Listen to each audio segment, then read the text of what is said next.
Oh no, it's on a cord. It's on a cord, that's why. I mean, this table wobble, but it's much better. Today is an exciting day. It's our first product review that we are doing on the channel. And what better to start than an anchor? This is Mantus's M2 anchor, made by Mantus Marine. I have been using it for the past 2-ish months, and I do want to give a caveat for this review. They did send me the anchor for me to keep, and I want to be completely upfront that I have another company, a production company that has worked with Mantus in the past to make some videos and you know, stuff like that for different products. But they did not pay me for this one, and they do not get to review this or anything like that before it goes out. I wanted to review this anchor, and I wanted to talk a little bit about the different features of it and why I went with the M2 anchor over the M1 anchor. In these Florida bottoms down here, I like these anchors just because they bite a little quicker. They bite very deep, like they dig very deep. We've all done it where you throw an anchor out and you pull it back and it hasn't caught and you gotta throw it out again. You will not have that with this anchor. This anchor will bite every time. The M1 has been around a little bit longer than the M2, and the M2 anchor is specifically designed to go into like a bow pulpit or a bow sprint or anything like that, and work with a roller. Mantus makes a roller, or it can work with different kinds of rollers.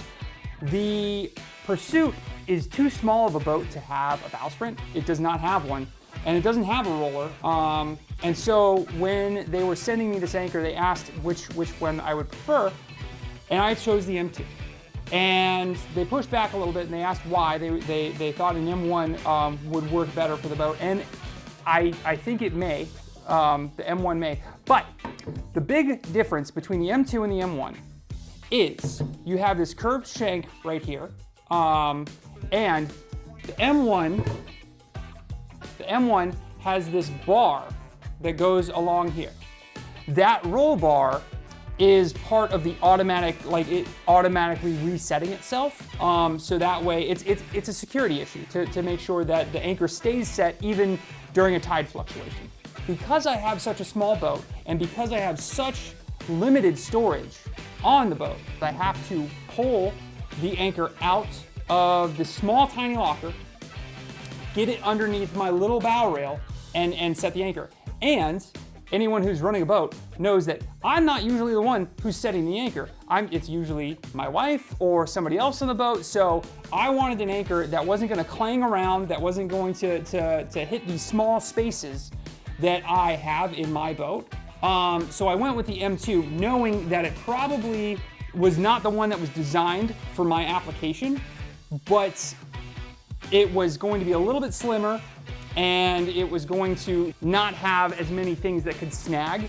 I'm probably going to get an M1, and I'm probably going to use that either as a bow anchor and use this as a stern, or flip-flop them around. If you want to see a video like that, then I will get that. Leave a comment below and let me know if you want to see an M1 versus M2 comparison video. Rocks are going to be tricky, and I'll be honest. Like, I mean, I lived out in Seattle and in the Puget Sound for 8 years, so you know I'm no stranger to anchoring in rocks and stuff like that. This one would work. This is designed to dig into hard sand, hard packed, grassy bottom. However, the M2 performs better in grassier bottoms, like harder, thicker, muddy, grassy bottoms, because there's not a roll bar. The roll bar, it will get some weeds and stuff like that chunked up in it. So if you're in like a saltwater area that has a lot of grass, a lot of weeds, a lot of that kind of stuff, kelp or anything like that, M2 might be the choice for you.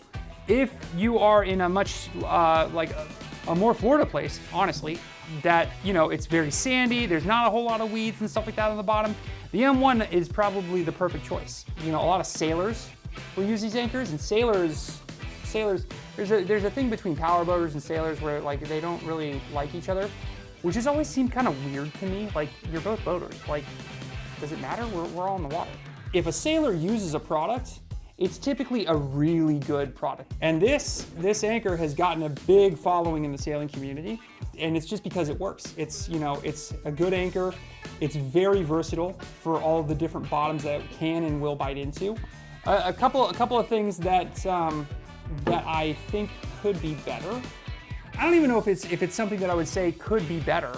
I think maybe it's more of a trade-off of you know, this bolt right here is a secure bolt. It's fine. It's a ASTM certified bolt, and it's oversized with a large margin to ensure safety. So these bolts, and I mean, you can tell by looking at it, that's a big fat bolt for this thing. I'll look up what ASTM means and put it on the screen, because I'm not exactly sure what that means. They also claim that even though the bolt is actually load-bearing, only a fraction of the weight, of the load-bearing weight, is transmitted to that bolt. People could get a little hinky about it being a one bolt, but it's a secure bolt. I mean, you know, there's a castle nut in here with a cotter pin, so it won't back out. Like, you don't have to be worried about that. One thing that I will say that I maybe could be better is the fit and finish on this anchor right here. You can see that there is a spacer going on in there, and the shank is off to one side. Now, does that affect performance? Absolutely not. It's completely and totally fine. It does not affect performance whatsoever, and it's probably so that it's easier to get the shank in there without it binding or anything like that whenever you're installing it. Does it help my OCD, knowing that it's off to one side instead of being completely centered and perfect? It does not.